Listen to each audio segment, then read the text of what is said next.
點，深水埗警署嘅外圍呢已經係聚集咗有100人，佢哋開始係堵塞道路，影響交通。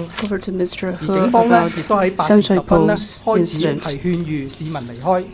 Good afternoon. 同時呢，我亦都係發覺 Now about the public incident happened last night in Sansoipo. Police found out that there was somebody on the internet said that around 8 p.m. there will be lizard party in front of the police station. At around 8 p.m. there were around 100 protesters in front of Sansoipo police station. They blocked the traffic. Around 8:10 p.m. the police persuaded them to leave. And we also found that somebody used laser gun to shoot at the police station and police officers. Around 8:30 p.m., more than 300 protesters assembled on the road. During the process, police persuaded them to leave and asked the journalists to take care of their own safety as well as the residents. We asked the residents to close their windows.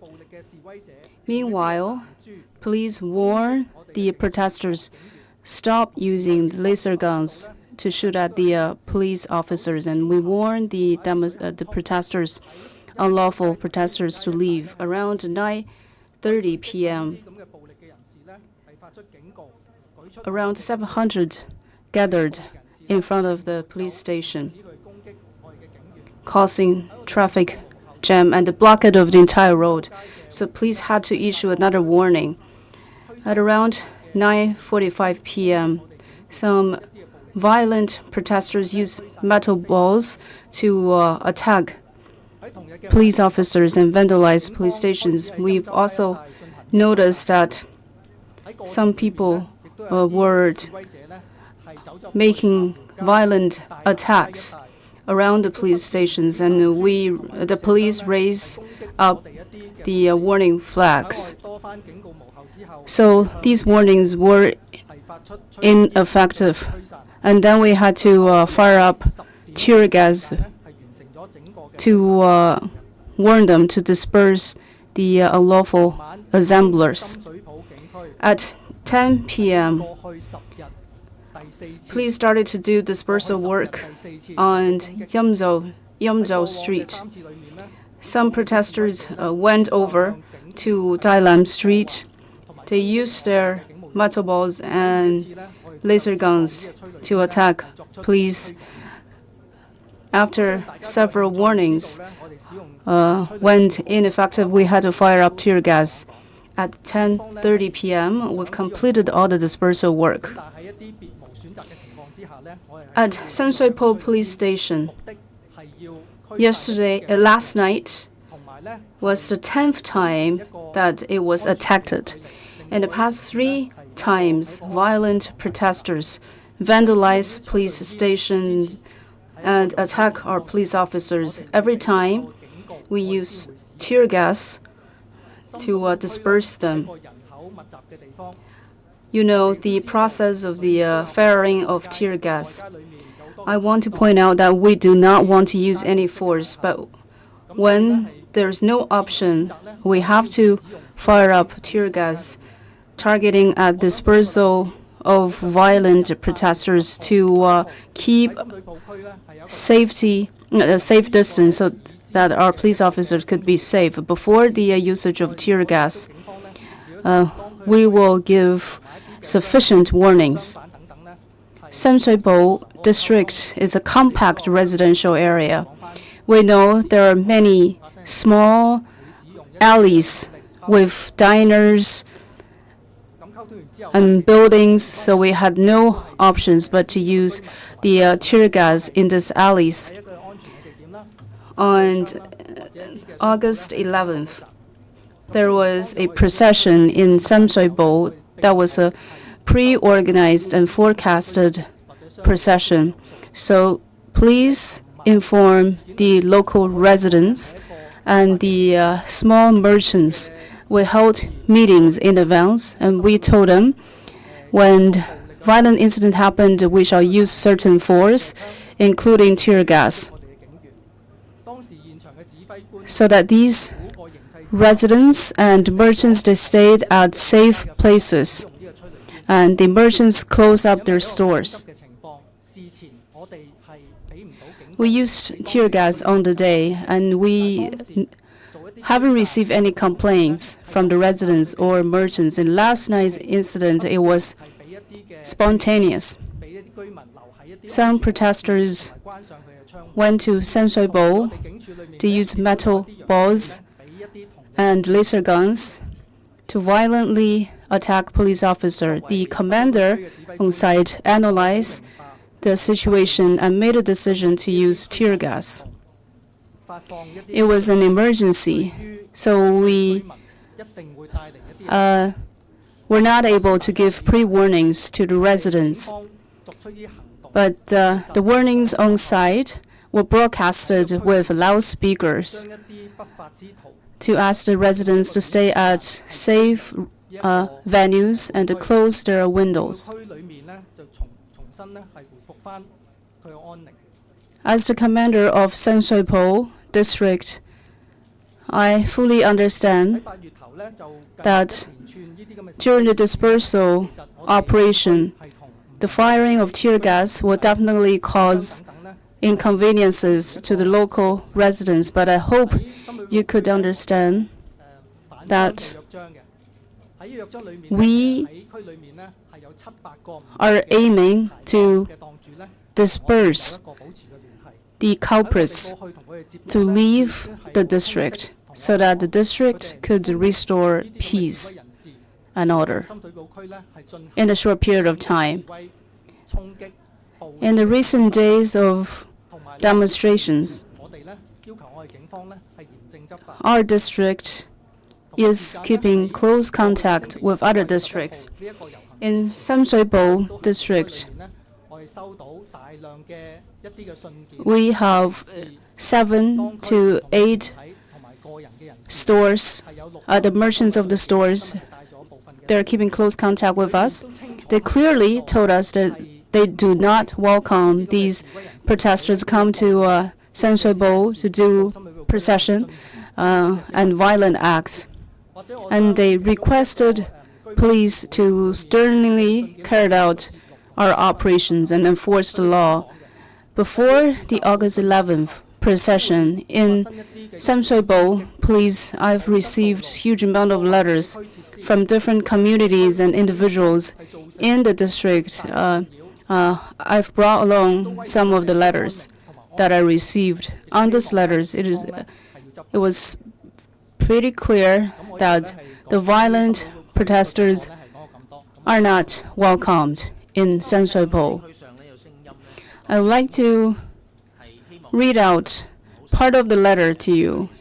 I quote, "After every assembly, violent confrontation and clashes happened. They blockaded the roads, they damaged the facilities, badly affected the residents, and it's a huge threat to the safety and property. So we hope the police could enforce the law." So that's about what happened in San Shui Po. The police heard that district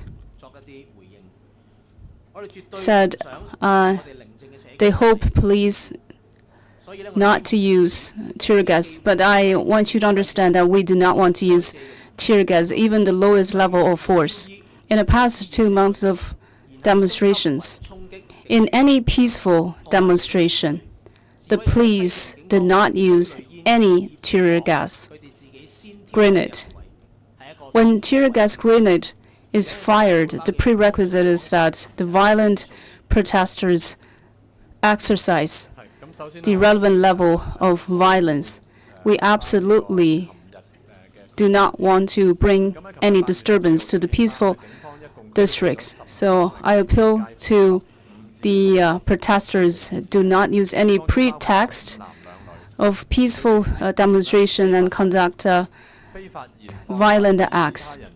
Protesters criticize police to use tear gas and they don't mention the violence they've conducted.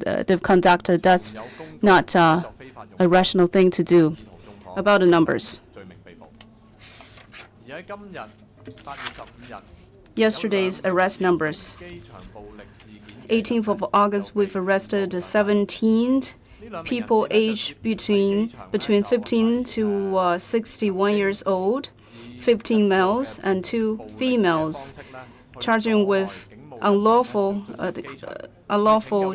assemblies, defacing national flag, and possession of offensive weapons, criminal vandalization, and arson, intention of arson.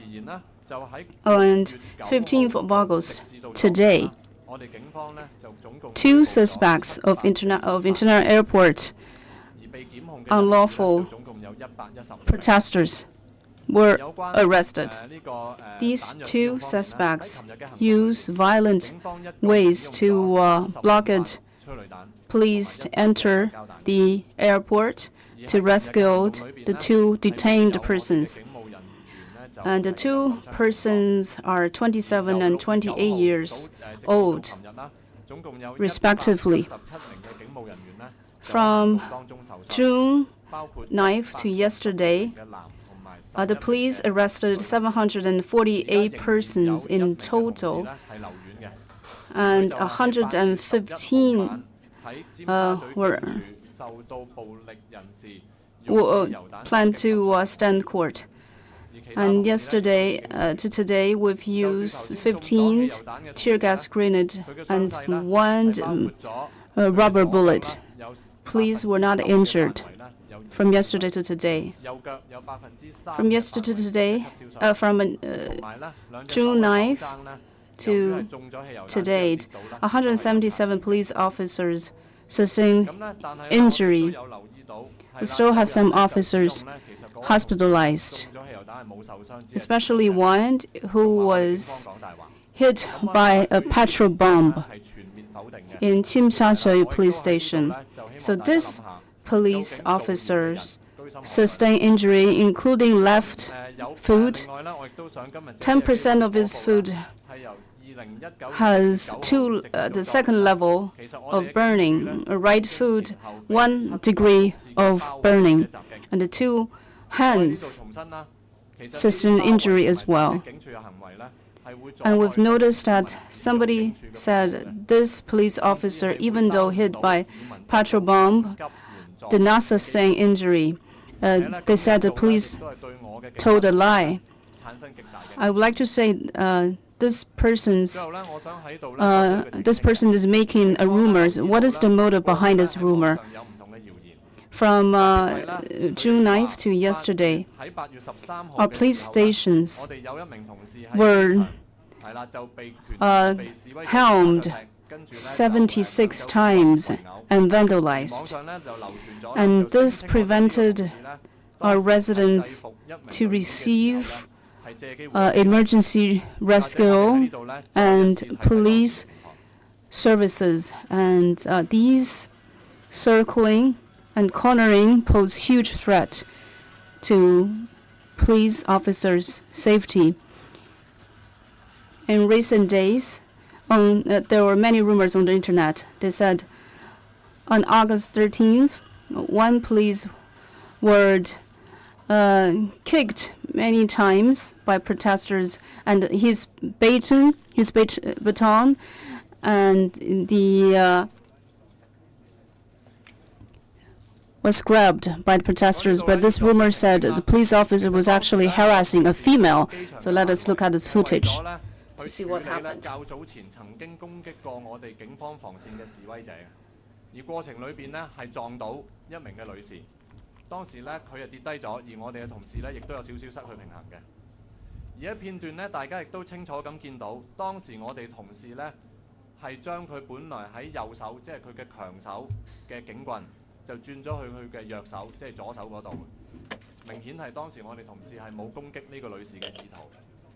而根據我哋嘅同事所講， I must clarify that our colleagues our police got into the terminals to pursue the violent protesters, and he clashed with a female protester, and the female protester fell to the ground, and this police officer lost balance as well. And his police baton shifted the baton from the left hand to right hand, and he tried to help the female protester to stand up on her feet. And meanwhile, the huge amount of protesters cornered him, kicked him, and bit him, and cornered him, and robbed his baton and pepper spray. This police officer felt that his life is in danger, so had no option to draw out his pistol and made an warning vocally. So then the protesters dispersed. And we notice many rumors these days on the internet. Let me make a summary. Hong Kong is international metropolis. Huge amount of visitors and passengers come in and out of Hong Kong. Airport is important in transportation. Hub is normal operation is significant in Hong Kong. Now there is an injunction from the court. We hope that everybody could respect that injunction. Residents might not notice the protesters' violent acts, such as the metal ball attacking and the laser guns. The consequences are huge. The police respect their freedom to express their demands, and we respect the freedom of other residents and small merchants. We don't want to affect their lives. Hong Kong, as a society of rule of law, the enforcement of law is the natural function of police. Abiding law is the fundamental responsibility of residents. Unlawful assembly have affected the daily lives and the normal operation of all the venues. So I hope that when you are expressing your demands, you don't affect other people. Thank you.